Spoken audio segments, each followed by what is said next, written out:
আসসালামু আলাইকুম। আজকে আমরা দেখব মোবাইল থেকে ফেসবুক অ্যাডস কিভাবে ম্যানেজ করবেন। এর জন্য আপনাকে সর্বপ্রথম ক্রোম ব্রাউজারে যেতে হবে। এরপরে ক্রোম ব্রাউজারে আসার পরে আপনাকে লিখতে হবে business.facebook.com। এরপরে এন্টার হিট করলে আপনাকে এরকম একটা অপশনে নিয়ে আসবে। এখানে আপনারা উপরে দেখতে পাচ্ছেন যে লগইন নামে একটি অপশন আছে। এখানে ক্লিক করলে আপনাকে একটু নিচে নিয়ে আসবে।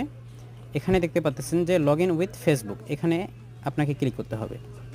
এরপরে আপনাকে ইউজার নেম পাসওয়ার্ড দিয়ে ফেসবুক লগইন করে নিতে হবে। লগইন করা হয়ে গেলে কন্টিনিউ করলে আপনাকে এই ধরনের একটি ইন্টারফেস নিয়ে আসবে।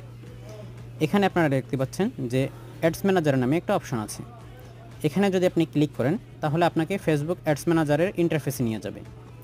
এখানে আপনারা দেখতে পাচ্ছেন ক্রিয়েট নামে একটি অপশন আছে। এখানে যদি ক্লিক করেন তাহলে ফেসবুকের যত ধরনের অবজেক্টিভ আছে সব অবজেক্টিভ আপনার সামনে শো হবে। এখান থেকে আপনি ক্যাম্পেইন সেটআপ, অপটিমাইজেশন সব কিছু করতে পারবেন। আর আরও এই